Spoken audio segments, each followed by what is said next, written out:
날이 엄청 길어졌습니다. 오늘 단마트 뷔페였었는데 옛날에는 뷔페 마치면 바로 어두워서 사람들 빨리 가야 된다고 막 가고 했는데 오늘은 7시에 강아지 산책 나가도 밖이 밝더라고요. 세상이 신기하죠? 날이 짧아졌다 길어졌다. 이거 왜 이래요? 우리 지구가 기울어 있죠. 우리가 지금 땅을 밟고 살고 있습니다. 지구가 둥글다는 것도 신기하고요. 이 엄청난 지구 속에 내가 있다는 것도 신기하고요. 지구가 자전축이 기울어 있다는 게 신기하고요. 태양 둘레를 돈다는 것도 신기하고요. 자전축이 기운 상태로 태양 둘레를 돌기 때문에 봄, 여름, 가을, 겨울이 생긴다는 것도 신기하고요. 이런 태양이 우리 은하계에 수억 개 있다는 것도 신기하고요. 이 은하가 이 우주에 또 수억 개 있겠죠. 신기하잖아요, 우리. 신기하면 뭐겠어요? 엄청 신기한 세상에 살고 있습니다. 우주는 정말 신비로워요. 근데 그럼 뭐예요? 우리 행복과는 아무 상관이 없어요. 결국 우리는 존재고요. 어떻게 됐든 우린 살아있는 생명이고요. 우리 존재의 근본적인 목적은 행복해지는 거죠. 우리 존재의 근본적인 목적은 행복해지는 거예요. 우리가 우주선 타고 이 정말 신비한 유니버스, 이 정말 신비로운 우주, 이 세상에 대해서 아무리 많이 알고 뭐 밖으로 크게 거시적으로 우주를 알아가고 미시적으로 세포를 알아가고 뭐 핵을 알아가고 원자를 알아가고 분자를 알아가고 아무리 많이 알면 뭐 하겠어요, 사실요. 그게 우리 존재의 근본적인 목적에 부합하는가? 내가 느끼기엔 아무 상관이 없는데요. 왜냐하면 우리의 인지 범위를 넘어선 건 우리의 행복과 아무 상관이 없어요. 왜? 모르니까. 태양계 밖에 있는 다른 개, 은하계 밖에 있는 다른 은하, 뭐 안드로메다, 무슨 상관이 있어요? 거기 간다 해서 우리가 더 행복해질까요? 세상은, 사회는 거기 왜 가? 그러면 아마도 거기 가면 더 행복해질 거란 암묵적인 합의가 있지 않을까요? 인간 사회에서 알게 모르게 그런 암묵적인 합의가 있어요. 왜 우주를 개발하려고 그러지? 우주 개발을 통해서 우주의 자원을 취하면 더 강해지는데 왜 강해지려고 그러지? 더 행복해지니까. 국가가 왜 더 부유해지려고 그러지? 부유하면 행복하니까. 왜 군사력이 강해야 돼? 강하면 행복하니까. 왜 경제가 잘 돼야 돼? 잘 되면 행복하니까. 결국은 그렇게 되면 행복할 거라는 그런 사회적, 암묵적 합의가 있는 거죠. 근데 잠깐만 자기 중심성을 확보하고 자기에게 돌아와서 행복한 건 결국 개인이잖아요. 행복한 건 결국 개인이에요. 다시 말하면 행복한 건 결국 나예요. 여러분 나 빼고 모르잖아요. 여러분 나 빼고 아무도 몰라요. 행복한 건 결국 개인이에요. 인간이 달에 가고 화성에 가고 화성에 식민지를 세우고 태양계를 벗어나서 탐험하고 하는 게 나의 행복과 무슨 상관이 있겠어요? 결국 우리가 존재고요. 생명이고요. 존재의 목적은 행복해지는 거예요. 행복해지기 위해서 우리에게 필요한 것은 우주로 나가는 것도 아니고요. 원자를 탐험하고 양자를 분석하는 것도 아니에요. 왜? 우리의 행복은 우리의 인지 속에 생기니까. 우리의 삶은 우리의 암 속에 생기니까. 우리가 해결해야 되는 것은 우리의 암뿐이에요. 그래서 붓다가 위대하시죠. 붓다가 보여준 세상이에요. 결국 우리는 행복하기 위해서 살아요. 불교적 표현으로는 고통 없기 위해 살아요. 괴로움 없기 위해 살아요. 근데 우리의 삶, 우리의 괴로움, 우리의 행복은요. 인지되는 세상 속에 존재하는 거예요. 오직 나의 세상 속에 존재하는 거죠. 내가 알아가는 세상 속에 존재해요. 따라서 우리가 행복하기 위해서 존재의 목적을 이루기 위해서 해야 되는 것은 나를 이해하는 거죠. 이게 뭐 우주, 태양계, 뭐 은하계라고 따지면 엄청 작아 보이지만 사실 이게 우리의 우주예요. 여러분의 우주, 다시 말하면 여러분의 세상. 여러분의 세상은 여러분이 아는 세상이 여러분의 세상이에요. 여러분이 아는 세상에 여러분 반응하고 있고요. 거기서 여러분은 불행하고요. 거기서 여러분 행복하고요. 거기서 여러분은 괴로워요. 결국 우리 존재의 목적인 행복을 이루기 위해서 내가 이해해야 되는 것은 나의 세상이죠. 나의 세상은 곧 알의 세상이고요. 알은 곧 이 순간이고요. 이 순간 있다는 것은 알아지는 것과 아는 게 있어요. 아는 것은 마음이죠. 나는 알아지는 것과 아는 것의 이어짐이요. 무수한 알아지는 것과 무수한 아는 것의 이어짐이 나의 세상이고 내 존재죠. 결국 우리 존재의 목적, 행복해지기 위해서 우리가 이해해야 되는 것은 우주도 아니고요. 양자도 아니에요. 내게 인지되는 나 자신이요. 내게 인지되는 나 자신의 삶이죠. 이게 여러분 존재의 목적인 행복을 가져올 수 있는 원인들이고 조건들이죠. 여러분 삶의 목적은 행복이고요. 행복하기 위해서 여러분에게 필요한 것은 사실은 많지 않아요. 여러분 자신만이 필요할 뿐이죠. 여기 이렇게 살고 있는, 이렇게 존재하고 있는 여러분 존재의 삶의 모든 문제도 여기 이 순간 있고요. 왜? 이 순간 없는 괴로움이 있나요? 어제 괴로움이 있어요? 내일 괴로움이 있겠어요? 어제 행복이 있어요? 내일 행복이 있겠어요? 내일 행복은 내일 됐을 때 내일의 현재에 있을 행복이에요. 모든 행복은 지금 있는 거죠. 여러분 삶은 오직 지금 있을 뿐이에요. 모든 문제도 지금 이 순간 있고 모든 행복도 지금 이 순간 있는 거예요. 지금 이 순간 여러분에게 있는 것, 그게 여러분 삶의 모든 것이죠. 행복해지기 위해서, 괴로움이 줄어들기 위해서, 나아가서 궁극적으로는 괴로움이 없기 위해서 여러분이 이해해야 되는 것은 지금 이 순간의 나 자신입니다. 지금 이 순간 나 자신. 그러기 위해서 우리가 이렇게 수행하고 있는 거죠. 느낌이 있으면 느낌이 있다 알고. 왜? 느낌이 지금 있으니까. 소리 있으면 소리 있다 알고. 왜? 소리가 지금 있으니까. 생각이 있으면 생각이 있다 알아요. 왜? 생각이 지금 있으니까. 이게 여러분의 우주예요. 여러분의 세상이죠. 느낌, 소리, 생각, 맛, 냄새. 이게 여러분의 세상이죠. 여러분 삶이에요. 그렇게 자기에게 돌아와서 자기 중심성을 확보하고 내 삶을 돌아보면 내가 무엇을 어떻게 해야 할지에 대해서 아주 명확해집니다. 우리는 이 순간의 나를 이해해야 돼요.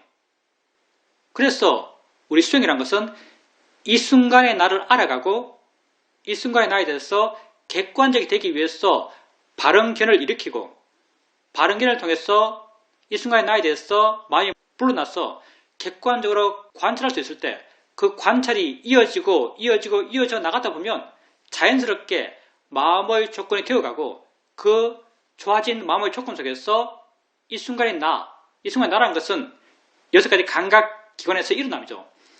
이 순간의 나에 대한 이해가 마음에 자연스럽게 저절로 생겨납니다. 이해가 생겨나는 것도 특별한 거 아니에요. 여러분 모두의 마음 조건이 그래요.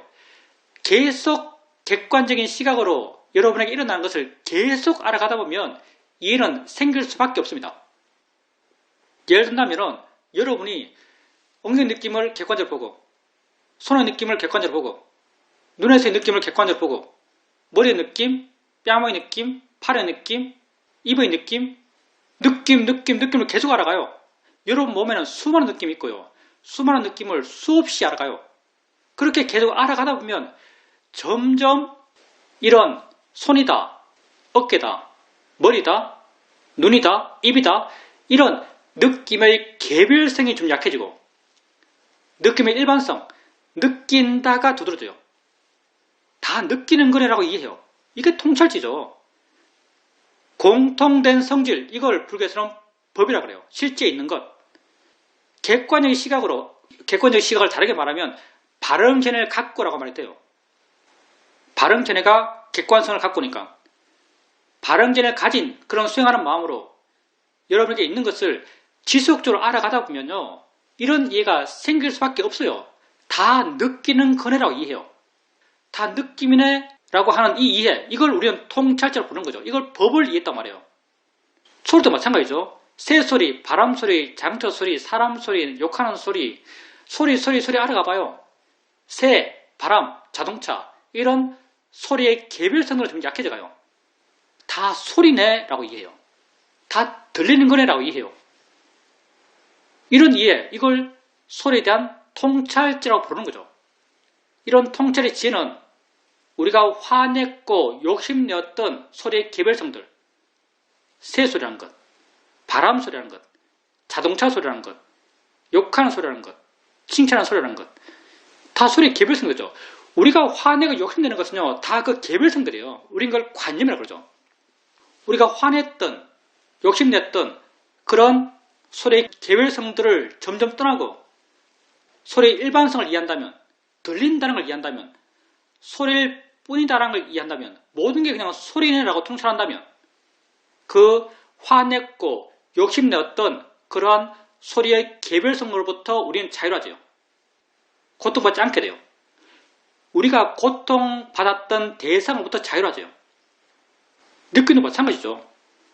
우리가 괴로운 느낌, 우리가 즐거운 느낌은요, 다 그 느낌들의 개별성이에요.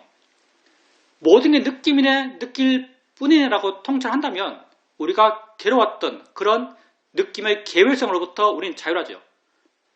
괴로움이 사라지는 거죠. 괴로움이 약해져가요. 생각도 마찬가지예요. 이런 생각할 때 이런 생각 있네. 저런 생각할 때 저런 생각 있네. 이런 생각, 저런 생각, 이런 생각, 저런 생각 해나가 보세요.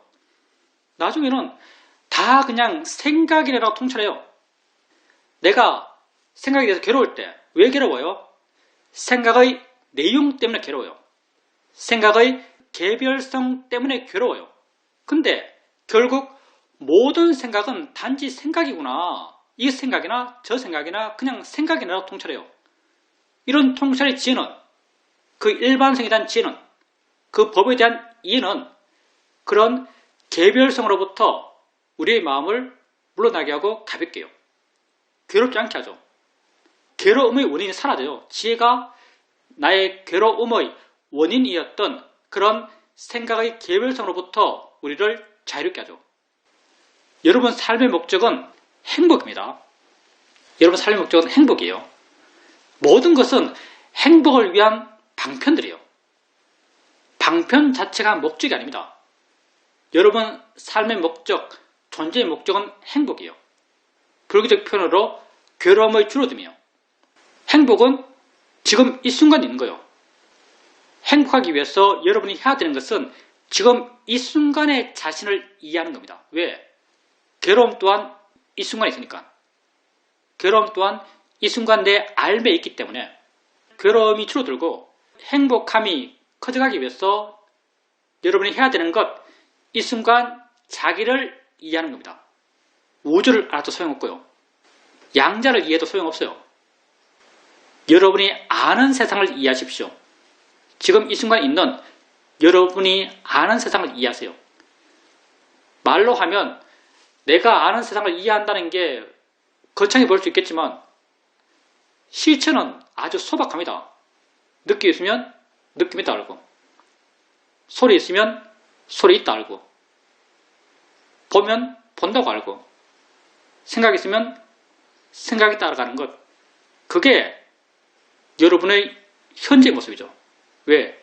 이 순간의 알미 곧 이 순간 내 존재예요. 이렇게 나의 행복을 위해서 이 순간 수행하십시오. 질문입니다. 수행을 해가면서 문득 든 생각이 만약에 컵에 진흙이 들어서 흙탕물이 되었을 때 그 진흙 하나하나를 다 집어내서 없애서 물을 맑게 하는 것이 아니라 새로운 맑은 물을 계속 집어넣음을 통해서 그 물을 맑게 할 수 있다는 생각을 하게 되었습니다. 내게 많은 번뇌가 있지만 그 번뇌 하나하나를 없애는 것이 아니고 지속적인 알아차림을 통해서 좋은 마음을 계속 일으켜감을 통해서 전체적인 마음을 맑게 해 나갈 수 있다고 생각됩니다. 그게 불교적 바른 생각이죠. 컵 속에 있는 흙들, 그게 불교적으로 말하면 업이라고 할 수 있죠. 우리 마음에 업이 있어요. 사찰에 다니는 사람들이 업장소멸 이런 말 많이 해요. 뭐 업장소멸하기 위해서 뭐 기도하고 무슨 보시하고 이렇게 말해요. 근데 불교 이론적으로 업장소멸은 안 됩니다. 업장소멸은 불가능해요. 업이라는 것은 이미 조건 지어진 것이고요. 조건 지어진 것은 상황되면 나타나요. 그래서 업장소멸은 안 돼요. 할 수 있는 것은 새로운 좋은 업을 계속 짓는 걸 할 수 있어요. 새로운 좋은 업을 계속 짓는 거지 이미 만들어진 업을 없앨 수가 없어요. 그래서 업장소멸이란 말은 사람들 마음에 와닿을 것 같아서 그런 표현을 만들어낸 것 같긴 한데 이론적으로는 불합리한 말이고요. 할 수 있는 것은 새로운 업을 계속 짓는 것이고 불교란 것은 어떻게 하면 바른 새로운 업을 계속 짓는가를 말하고 있는 종교라고 말 수 있어요. 그리고 불교에서 바른 새로운 업을 짓는 방법으로 크게 세 가지를 이야기해요. 그게 보시, 지계, 수행입니다. 보시, 지계, 수행이 새로운 바른 업을 짓는 세 가지 방법이고 이 세 가지 방법이긴 한데 보시는 기본적으로 남에게 뭐 주는 거예요. 주다 보면 다 없어져요. 줄 게 상당히 제한적이죠. 상황이 돼야만 보시할 수 있어요. 지게도 여러분 애매해요. 여러분 오늘 하루 동안 의식적으로 어떤 동물도 죽이지 않았어요. 그럼 불살생의 개를 지켰다라고 지게의 좋은 마음을 일으켰다 볼 수 있을까요? 오늘 하루 종일 안 죽였어요. 개를 지키는 좋은 마음을 일으켰나요? 사실 안 그래요. 여러분이 죽여야 하는 상황을 맞닥뜨렸을 때 지게의 마음이 생겨나요. 예를 들어서 모기가 내 이마에 붙어서 막 피를 빨아먹고 있어요. 따가워요. 봤어요. 순간 손이 확 가요. 확 가다가 안 돼. 죽이면 안 돼. 하면서 안 죽였어요. 이게 지게의 마음이죠. 이게 지게의 선호의 마음이에요. 그러면 여러분 하루 동안 개를 어기는 유혹을 몇 번 받나요? 거짓말하고 싶은 유혹은 찾지 말고 겁니다. 거짓말하고 싶은 유혹이 생겼을 때 아니야 거짓말하면 안 되라고 하면서 진실을 말할 때 그때 개를 지키는 선호의 마음을 일으키는 거예요.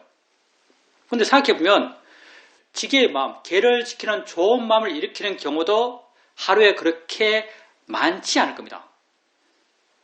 근데 수행, 보시, 지게 수행이요. 수행할 수 있는 상황은 얼마나 되나요?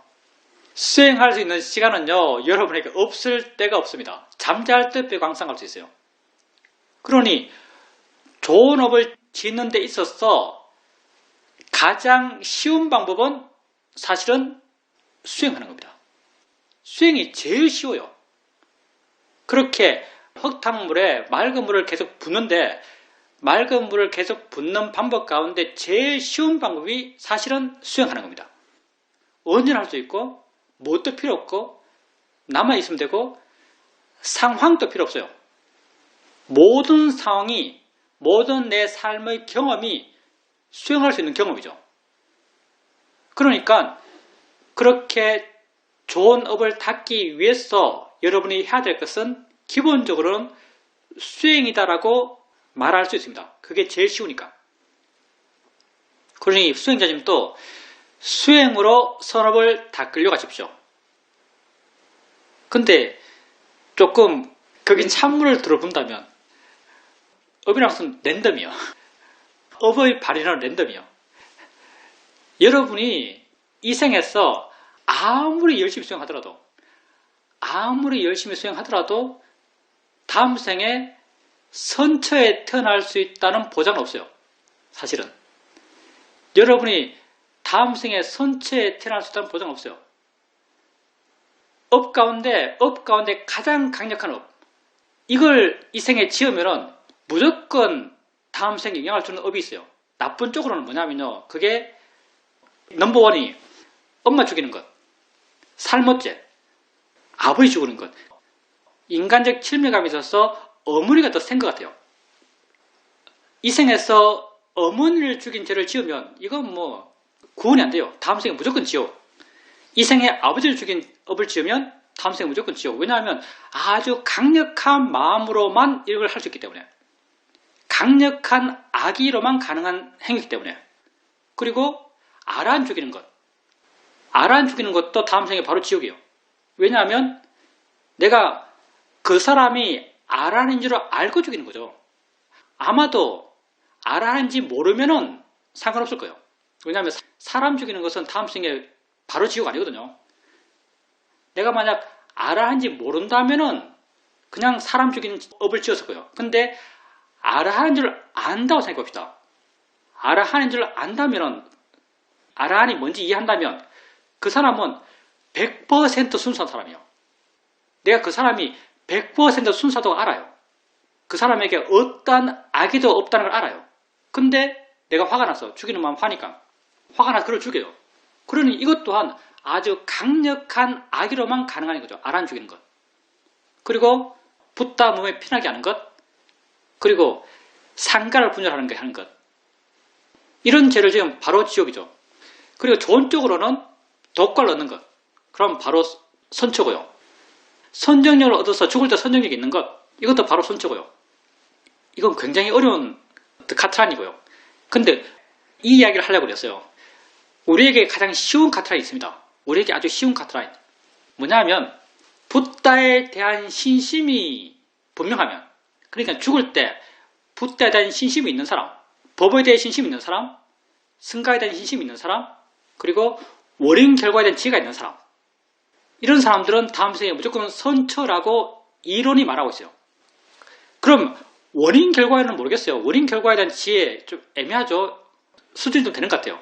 근데 붓다에 대한 신심 할 수 있겠어요? 붓다에 대한 신심 이거 갖고 죽을 수 있을까요? 붓다에 대한 신심. 붓다에 대한 신심이 뭘까요?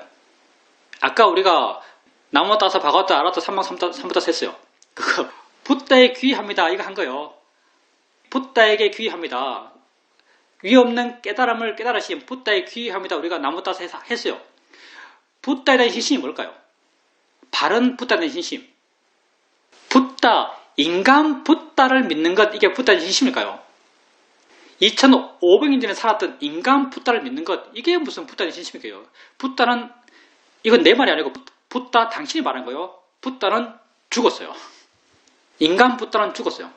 절대 세상에 존재로서 오지 않는다라고 당신이 평생 동안 이야기했어요.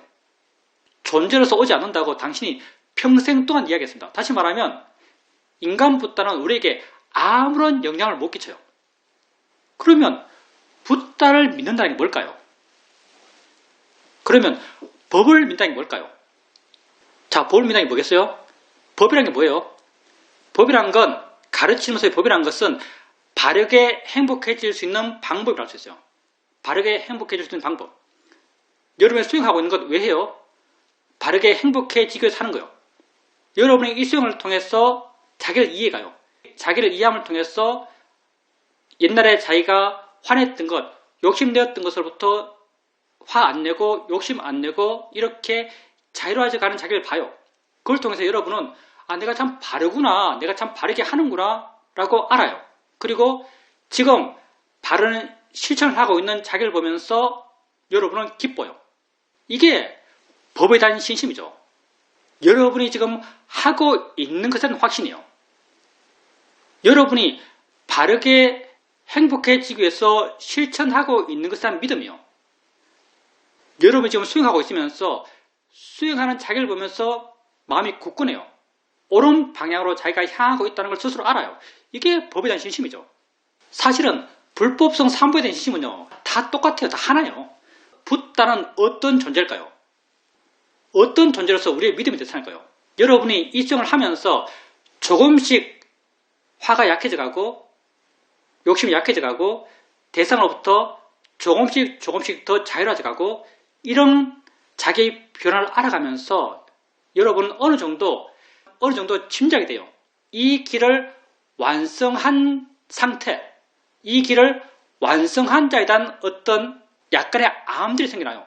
번뇌 없다는 게 과연 뭘까에 대해서 알게 모르게 조금 공감이 되나가요. 번뇌 없는 상태, 번뇌 없는 경지, 괴로움 없는 경지에 대해 그 경지가 상징하는 인격적 존재, 이게 붓다죠. 그러니 붓다라는 것도 사실요, 여러분이 지금 하고 있는 수행적 실체적 믿음과 따로 떨어져 있는 새로운 존재가 아니에요. 그러면 승가에 대한 신심이 뭐죠? 이 머리 깎고 승부 입고 있는 스님들에 대한 신심인가요? 나는 아니라고 생각합니다. 승가가 뭐겠어요? 이렇게 붓다 말씀하신 바른 행복의 길을 실천하고 있는 사람이에요. 물론 내가 실천하고 있지만 나 이외에 다른 자가 보기 싫은 걸 보면서 저거 보일 뿐이라고 바른 길을 일으키고 그것으로부터 마음이 자유해진다면, 어떤 자가 느끼기 싫은 느낌을 느끼면서 느낌일 뿐이라고 바르게 봄을 통해서 마음이 자유해진다면, 그걸 끊임없이 실천하고 있는 자, 그걸 끊임없이 실천하고 있는 수행자, 그게 승이죠. 그런 사람이 세상에 있다면 당연히 그에 대한 믿음이 생깁니다. 그게 승가에 대한 믿음이죠. 승이란 것은 그걸 실천하고 있는 사람들의 모임이에요. 그러니까 불법성 삼보에 대한 믿음이란 게 다 똑같은 거예요. 이건 여러분이 열심히 수행해 나가면서 할 수 있는 범위 내에 있을 수 있을 것 같습니다. 여러분이 수행하고 있어요. 수행하면서 마음이 조금 가벼워지고 마음이 좀 자유로워지고 마음이 좀 행복해져요. 그러면서 여러분이 지금 하고 있는 것, 느낌 알고 소리 알고 아는 마음 알고 지혜를 확인하고 여러분이 하고 있는 거죠. 하고 있는 것이 바르다라고 내가 알아요. 이게 사실은 불법성 삼보에 대한 신심이 있는 거예요. 지혜 있어야만 가능한 거죠. 이게 죽을 때도 가능하지 않을까요? 죽어갈 때도 결국 있는 것은 알아지는 것이요. 죽어갈 때도 사실은 살아있는 시간이죠. 그때도 느낌도 알아지고 소리가 알아지고, 그때 물론 괴로운 느낌들이 알아지겠죠. 불안한 마음이 알아지고 다 알아지는 거예요. 알아지는 것을 내가 바르게 알려 할 때, 바르게 알려 하는 나를 보면서 바르다고 내가 알아요. 그렇게 바르게 알려 하는 나를 보며 바르다고 안다면 그게 곧 법에 대한 신심이에요. 이렇게 불법성 삼보에 대한 신심이 분명하다면 다음 생에 선처에 태어납니다. 그 경전에서 부정하고 있는 거예요. 업은 랜덤이지만 이런 조건들 하에서는 랜덤이 아닐 수 있습니다. 이 정도 수준은, 물론 나도 안 죽어봤어요. 잘 몰라요. 근데 이 정도 수준은 가능도 할 것 같은데요. 질문입니다. 아침에 깨어나면 마음이 굉장히 맑은 상태에 있게 되는데, 그때 와선을 하게 되면 육문이 다 열려 있는 듯이 느껴지고 마음에 좋다라는 마음의 느낌이 있습니다. 이럴 때 내가 다시 느낌으로 마음을 돌려서 현재 있는 것을 알아가야 하는지, 아니면 그때 그 좋은 느낌으로 열려있는 상태로 그냥 계속 있어야 하는지 알고 싶습니다. 그냥 그 상태에 있으시면 돼요. 좋다고 느끼면서 그 상태에 있으시면 됩니다. 사실은 우리의 수행의 자세 가운데 와선이 가장 완벽해요. 수행의 자세 가운데 어떤 수행 자세가 가장 좋은 수행 자세인가, 그 자세를 내가 신경 쓸 필요가 없는 자세가 가장 완벽한 자세예요. 그러니까 서고 앉고 눕고 이렇게 여러 가지 자세가 있겠지만, 그 중에 자세에 대해서 내가 완전 방임할 수 있는 자세는 누워있는 자세예요. 그래서 누웠을 때 내가 아무것도 하려는 마음을 안 일으킬 수 있어요. 내 의지를 안 일으킬 수 있어요. 자세에 대해서 내 의지를 안 일으킬 수 있습니다. 내 의지가 제로가 되고 일어나는 걸 그냥 완전히 방해해버리니까, 일어나는 것에 대해서 내가 완벽히 방임적이 될 수 있으니까 육문이 열린 것처럼 느껴져요. 내가 만약 방해하지 못한다면, 개입한다면, 개입한 방향만 두드러지고 다른 건 약해져요. 다 열린 게 아니죠. 근데 내가 아무런 개입을 하지 않아도 되는 자세가 와선이에요. 내가 아무런 개입을 하지 않기 때문에 6가지 감각기관이 다 열려있다고 느껴져요. 바른 수행의 자세죠. 물론 약점도 있죠. 마음이 깨어있는 요소 가운데 하나가 나의 애씀이요. 어떤 수행 상태에서는 노력의 마음이 나를 깨있게 해요. 근데 와선하게 되면 노력의 마음이 없기 때문에 와선했을 때 마음이 너무 약해져서 잠에 들 수 있죠. 그게 와선의 약점이라고 할 수 있습니다. 그래서 나름의 균형점을 찾아요. 뭐냐면 자세를 신경 쓸 필요 없다는 한 요소, 자세를 신경 쓰지 않는 것이 수행에 낫다는 그 한 요소와 노력을 해야만 마음이 깨어있다는 그 한 요소, 노력으로 마음을 깨운다는 한 요소와 신경 쓸 필요가 없다는 한 요소의 중간 지점이 뭐냐면 이게 좌선이에요. 이 중간점에 좌선이 있어요. 그래서 좌선이 가장 일반적인 수행의 형태입니다. 근데 와선하면서 와선의 약점이 극복된다면, 와선의 약점이 뭐냐면 노력이 없기 때문에 마음이 쉽게 약해진다는 약점, 이 약점이 무엇을 통해서 극복되냐면요, 지혜를 통해서 극복돼요. 내가 노력하지 않더라도 마음 스스로가 일어나는 것에 대해서 관심이 있기 때문에 그 관심이 스스로 마음을 깨워요. 그래서 와선할 때 와선의 약점을 마음 스스로 극복한다면 와선만큼 좋은 수행의 자세는 없어요. 수행자님께서 와선하면서 수행이 잘 된다면 그렇게 수행하시고요. 그렇게 육문이 열린 것처럼 느껴질 때 그 상태에서 어떤 특별한 노력을 할 필요 없어요. 수행이 잘 될 때는 특별한 다른 방향의 노력을 할 필요가 없습니다. 그냥 그렇게 쭉 있으면 돼요. 질문입니다. 지금 코로나 격리 2일차인데 몸은 확실히 정상이 아닙니다. 그렇지만 마음은 그것이 아무 상관이 없습니다. 마음은 가볍고 자유롭다로 느껴집니다. 할 걸 하고 해야 될 걸 합니다.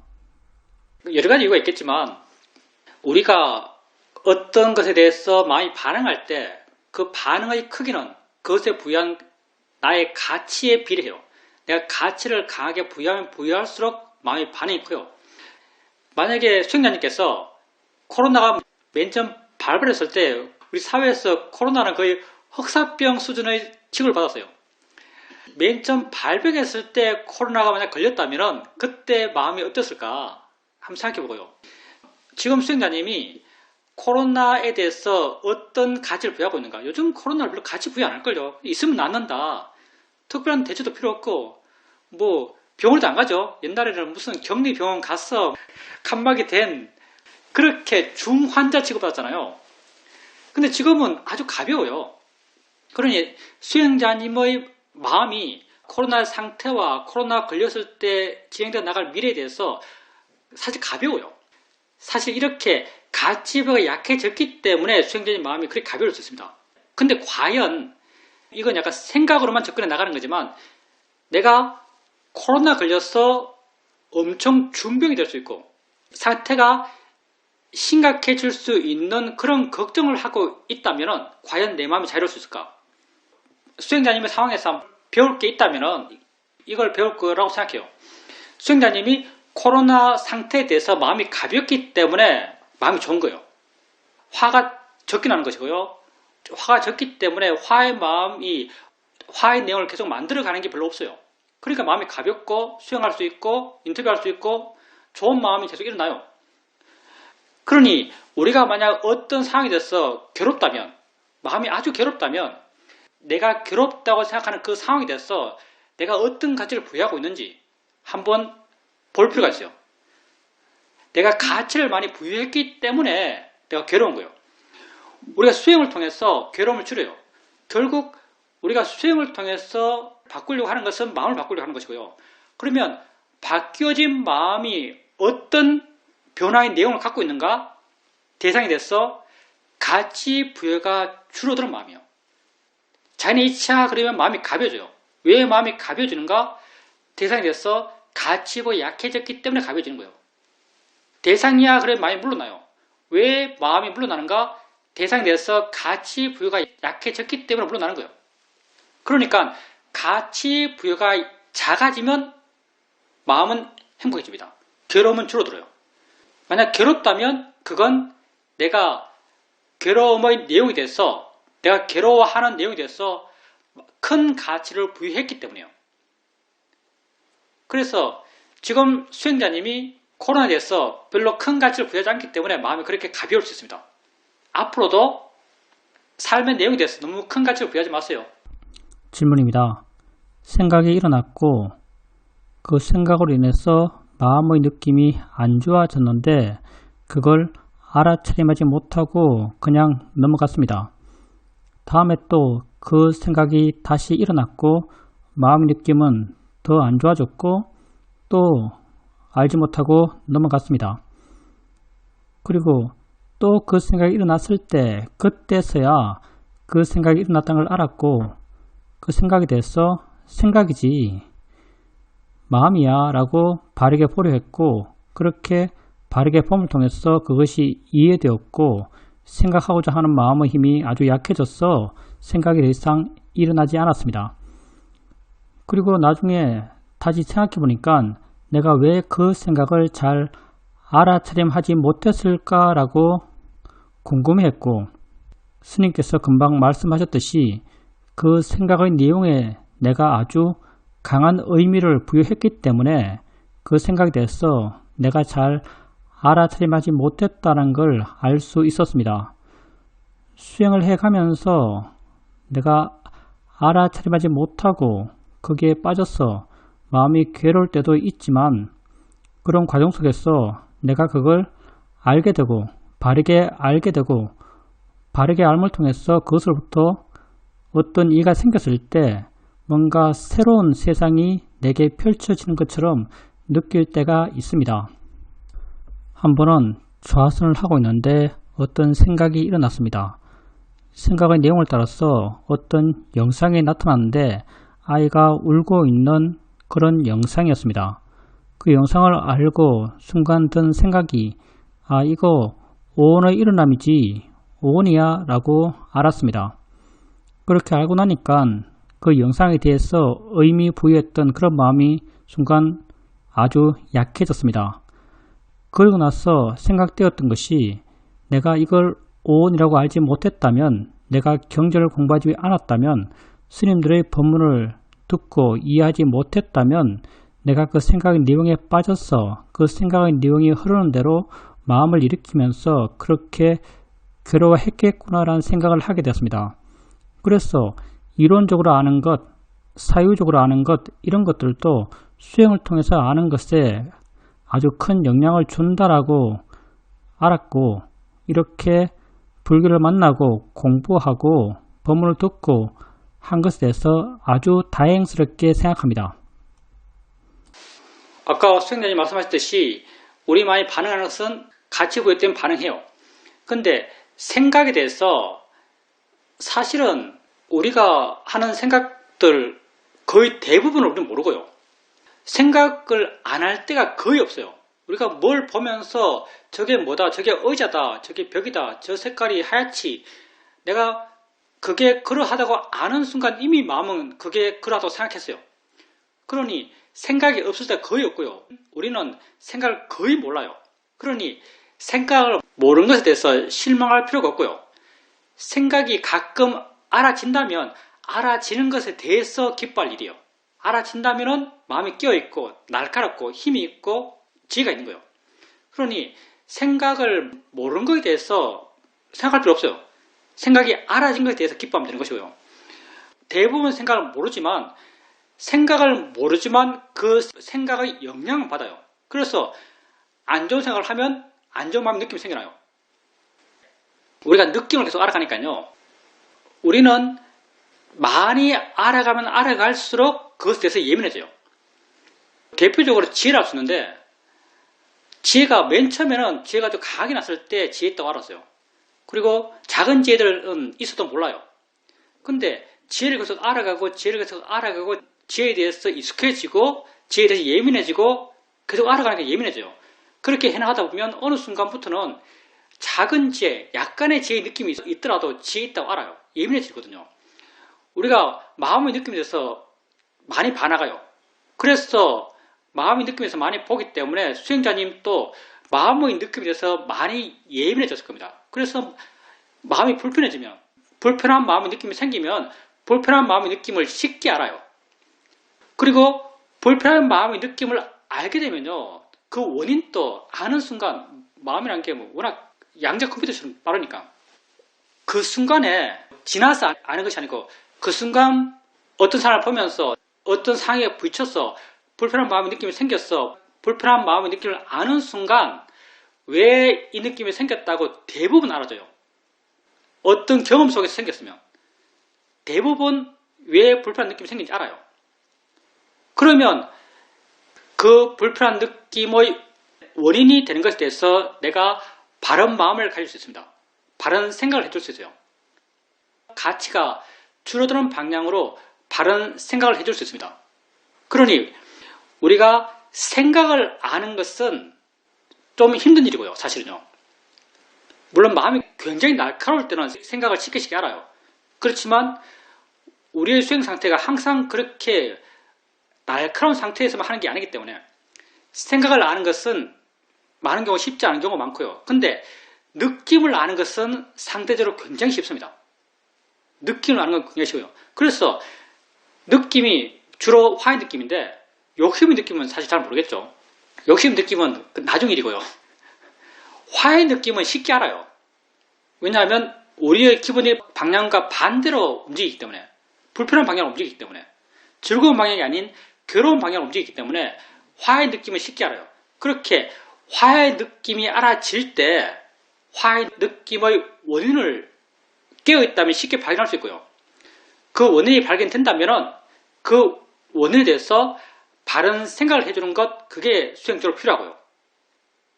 그리고 수행자님께서 그렇게 수행을 해나가면서 알아차림이 계속 이어지기 때문에, 수행을 해나가면서 알아차림이 계속 이어지기 때문에 어떤 그런 아는 것에 대한 이해들이 순간 확 생겨나고, 그런 이해가 생김을 통해서 마음이 변화하는 것, 그런 것을 계속 알아갈 겁니다. 그건 알아차림이 이어지기 때문에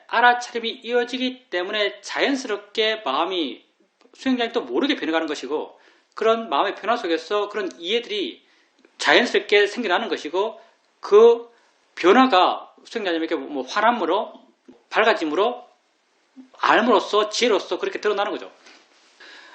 그건 아까도 말했지만 수행자님이 꾸준하게 수행하기 때문이에요. 우리 사회자께서 하신 말씀 가운데 하나가, 우리가 하는 이 수행에서 비밀스러운 가르침이 있다. 시크릿 키가 있다. 이 수행에서 뭐가 시크릿 키인가, 비밀스러운 열쇠인가, 수행을 이어지게 해나가는 것이다. 알아차림을 이어지게 해나가면요, 수행이 바를 수밖에 없습니다. 알아차림을 이어지게 해나간다면 이 수행은 바를 수밖에 없어요. 수행자님께서 그렇게 수행을 이어지게 해갔기 때문에 그런 삶에서, 수행에서 이해들이 계속적으로 그렇게 생겨나고 있을 겁니다. 내가 안 배웠으면 이 경험이 옳은지 어떻게 알았을까, 이렇게 말씀하셨는데, 사실은 내 생각에는 수행자님의 의견과 좀 달라요. 내가 그걸 오온이라고 모르더라도 그건 그게요. 내가 그걸 오온이라고 정의된 그 정의를 알아야만 그게 그거인 게 아니에요. 내가 그걸 모르더라도 그건 그게요. 따라서 불교적 이론을 전혀 모르더라도 나 자신을 바라보는 방식이 이 방식이라면 똑같은 일을 할 겁니다. 그러니까 나를 떨어져서 객관적으로 일어나는 것을 지속적으로 바라간다면 이해하는 건 똑같아요. 여러분 관심 있으면 바이런 케이트라는 여자의 책을 읽어보세요. 미국 사람이에요. 바이런 케이트, 이분 불교의 비업자도 몰라요. 지독한 우울증 환자이고요. 근데 아마도 짐작컨대 우울증 환자들은요, 마음이 굉장히 날카로운 사람들이에요. 그리고 생각이 계속 일어나는 사람들이에요.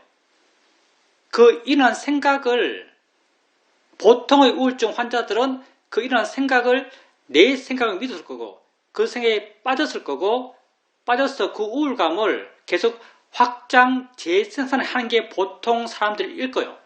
근데 짐작컨대 아마도 바이런 케이티 이런 사람들은 날카로운 마음으로 부정적인 생각이 계속 일어나는데, 그 부정적인 생각들을 떨어져서 객관적으로 계속 지켜봤을 거예요.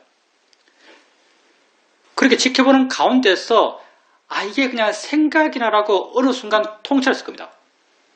그걸 통해서 아마 자유로워졌을 거예요. 그러니 그 사람이 그게 오온이다, 6가지 감각기관이다, 마음이다, 아무도 몰라도 자기의 삶의 경험을 우리가 수행하면서 보는 것, 이론적으로 하나도 몰라도 이렇게 볼 수 있거든요. 우리가 수행하면서 보는 이게 별로 특별한 게 아니에요. 나의 경험을 객관적으로 보는 거예요. 나의 삶의 경험을 객관적으로 보는 거죠. 이론을 하나도 몰라도 나의 삶의 경험을 객관적인 시각으로 볼 수 있습니다.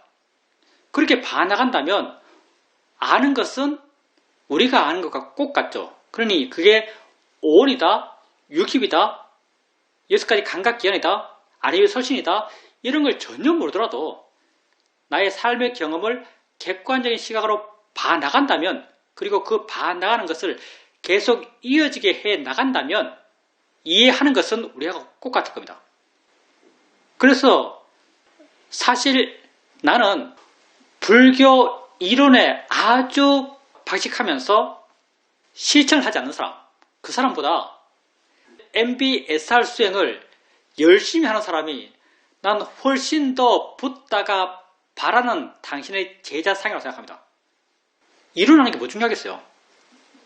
난 사실 그래서 MBSR을 불교가 뭔지, 붓다가 뭔지, 불상이 뭔지 하나도 모르더라도, 이론 하나도 모르더라도 MBSR 딴 것도 아니죠. 자기가 일어나는 것을 객관적으로 반항하는 심리적 치료법이잖아요. 그걸 붓다란 이름도 모르면서 그걸 실천하는 사람, 그 사람이 훨씬 더 붓다가 바라는 제자상이라고 나는 생각해요. 결국 도달하는 점은 똑같아요, 우리랑. 그러니까 이론은 안 중요합니다. 내 생각인 그래요. 이론은 안 중요해요. 왜냐하면 이론 하나도 모르더라도 결국 보는 것은 나예요. 결국 이론이 말하고 있는 게 나예요. 이론 알고 나를 아는 것이랑 이론 모르고 나를 아는 것 가운데서 그 아는 것은 똑같아요. 왜? 하고 있는 게 똑같으니까. 하고 있는 건 똑같기 때문에 하고 있는 것에 대한 이론을 알고 하고 있는 걸 아는 것과 이론 모르고 하고 있는 걸 아는 것은 똑같아요. 그러니 중요한 것은 바르게 실천하는 게 중요합니다. 물론 이론을 아는 것이 완전히 하나도 도움 안 되는가 하면 하나도 도움 안 되는 건 아닐 거예요. 근데 그게 필수 불가결한 요소는 전혀 아니다고 생각합니다. 왜냐하면 결국 보는 것은 여기 있는 나 자신이니까. 질문입니다. 한 번은 생각을 하는데 그 생각이 추리하는 생각이다라고 알았습니다. 추리하는 생각이다라고 아는 순간 그 생각에 대해서 마음이 많이 물러날 수 있었습니다. 그리고 우리에게 탐심, 진심, 치심이 있는데 탐심과 치심에 대해서는 그냥 욕심, 어리석음 이렇게 단일하게 부릅니다. 그런데 진심에 대해서는 화의 마음에 있어서는 화낸다, 그리워한다, 슬퍼한다, 우울하다 이런 여러 가지 표현들이 화의 마음에 붙어 있습니다. 왜 화에는 이렇게 많은 얼굴들이 있을까요? 왜 그러냐면 진심이 알기 쉽기 때문이에요. 화의 마음이 알기 쉽기 때문에 사람들이 어떤 형태의 화의 마음이 일어남에 대해서 다른 이름을 붙인 거예요. 질투라고 붙이고 시기라고 붙이고 불안이라고 붙이고 공포라고 붙였어요. 왜냐하면 화의 마음을 쉽게 경험하니까 화의 마음에 대해서 쉽게 알게 되니까 사람들이 다양한 이름을 붙일 수 있는 거죠. 왜냐하면 사람들의 성향에 따라서 그 화의 상황에 대해서 사람들이 그 상황들을 구분해서 붙이는 데 익숙하니까 많이 경험했기 때문에 많이 확인되었기 때문에 거기에 다양한 이름을 붙인 거예요. 색깔도 마찬가지죠. 우리가 색깔을 다양하게 많이 경험해요. 색깔을 다양하게 많이 경험하니까 그 경험이 각자에게 확인되니까 노란색, 파란색, 빨간색 이런 일이 붙은 거죠. 그냥 색깔에 대한 구체적인 경험이 없다면요. 그냥 보이는 것 이렇게 됐을 거예요. 뭐 있는 것 이렇게 됐을 거예요. 근데 욕심에는 왜 이런 이름이 없는가? 욕심을 부리지만 경험이 안 돼요. 욕심을 잘 모르잖아요. 사람들이 욕심을 몰라요. 욕심을 모르니까 욕심에 이름 붙일 일도 없어요. 그래서 그냥 욕심은 그냥 욕심이에요. 근데 화는 맨날 화를 보니까 이 상황에 일어나는 화를 질투, 이 상황에 일어나는 화를 두려움, 이 상황에 일어나는 화를 초조, 이 상황에서 일어나는 화를 우울 이렇게 붙이는 거예요. 그게 분명히 드러나서 확인되니까. 근데 욕심은 분명히 드러났다고 확인이 안 돼요. 워낙 밑에 깔려있기 때문에. 그래서 그렇다고 생각됩니다. 그리고 추리하는 마음. 우선 수행자님이 이건 추리하는 마음이야 라고 하니까 마음이 좀 가벼워지고 그 상황에 대해서 객관적이 돼요. 우리가 어떤 삶의 경험에 대해서 객관적이 되기 위한 가장 쉬운 방법 가운데 하나가 그 상황을 생각하는 거예요. 그 상황을 생각하면요, 그 상황에 단지 빠져있지는 않아요. 그래서 화났을 때 내가 왜 화났지 이렇게 해도 어느 정도의 객관성이 확보돼요. 내가 화낼 일인가라고 생각해도 어느 정도의 객관성이 확보돼요. 사실 그런 원리거든요. 수행자님이 어떤 추리를 하고 있고요. 추리하고 있는 상황이 빠져있는데 이거 추리하는 마음이래라고 생각해주면 이미 그 상황에서 어느 정도 객관이 된 거예요. 그렇게 해도 어느 정도의 마음의 객관성이 확보되고 물러나는 마음이 돼요. 근데 우리 수행적 입장에서만 봤을 때는요, 마음이 하는 일을 그렇게 구체적으로 구분해서 아는 것이 그렇게 도움되지 않습니다.